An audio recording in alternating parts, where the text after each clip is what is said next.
तर थंबनेलवरून तुम्हाला समजलंच असेल, आज आपण बघणार आहोत रमजान ईदच्या दिवशी केला जाणारा स्पेशल शीरकुर्मा घरच्या घरी कसा बनवायचा ते। साहित्य अगदी सोपं आहे आणि कृती त्याहून झटपट। साहित्यामध्ये घेतले आहेत भिजवून घेतलेले अक्रोड, खारी, पिस्ता, बदाम आणि चारोळी। त्याचबरोबर लागणार आहेत शेवया, साखर, वेलची पावडर आणि केशर। सगळ्यात आधी पॅन मध्ये घेऊ 2 टीस्पून तूप। हे तूप थोडं पातळ होऊ देऊ। यामध्ये आपण 5 ते 6 तास पाण्यात भिजवत ठेवलेले ड्रायफ्रुट्स घालणार आहोत। इथे आपण घेतले आहेत 4 खारी, 4 अक्रोड, 10 बदाम, 10 काजूगर, 15 ते 20 पिस्ता, 2 टेबलस्पून चारोळी। याची सालं काढून तुकडे करून घ्यायचे आहेत। हे सर्व ड्रायफ्रुट्स तुपामध्ये भाजून घेऊ।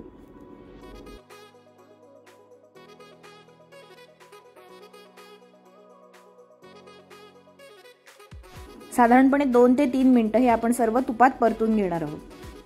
लक्षात ठेवा, अगदी जास्तही परतायचे नाहीयेत, पण तुपात परतून घेतल्यामुळे ह्याची छान टेस्ट येते। ड्रायफ्रुट्स मस्त खमंग भाजले आहेत। आता हे एका प्लेटमध्ये काढू।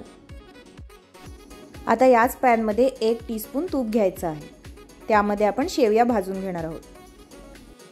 तुपामध्ये पाव कप शेवया ऍड करू। जास्त नाही, फक्त 1 मिनिट हे आपण परतून घेणार आहोत। आता मस्त खमंग वास येतोय आणि या शेवया मस्त भाजल्या आहेत। आता या काढून घेऊ।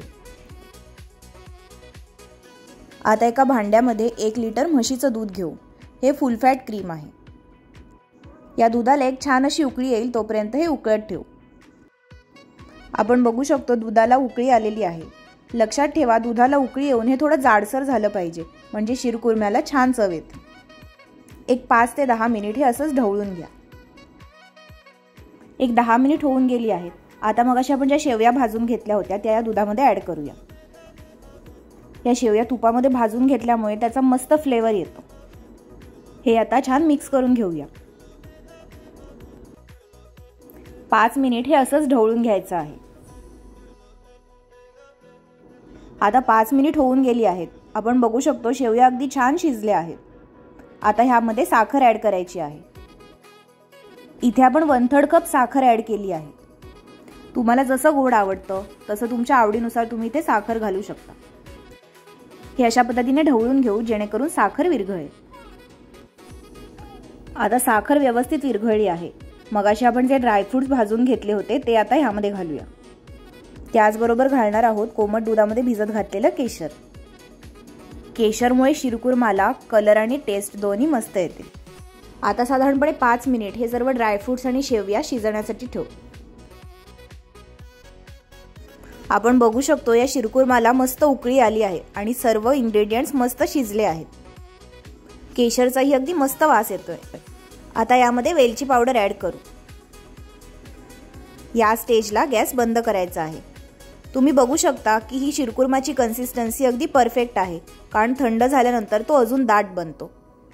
अशा शीरकुर्माचा आस्वाद तुम्ही गरम गरम असतानाही घेऊ शकता किंवा काही जणांना थंडही आवडतो, ती तुमची चॉईस आहे।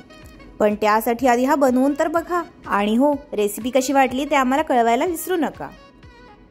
आजचा व्हिडिओ आवडला असेल तर लाईक करा आणि हो, शेअर करायला विसरू नका। अशाच प्रकारे येणाऱ्या प्रत्येक सणासाठी लागणाऱ्या रेसिपी पूर्वजाच रेसिपीज तुमच्यासाठी आणणार आहे। त्यामुळे चॅनलला जर सबस्क्राईब केलं नसेल तर पटकन सबस्क्राईब करा। आजचा व्हिडिओ पाहण्यासाठी धन्यवाद।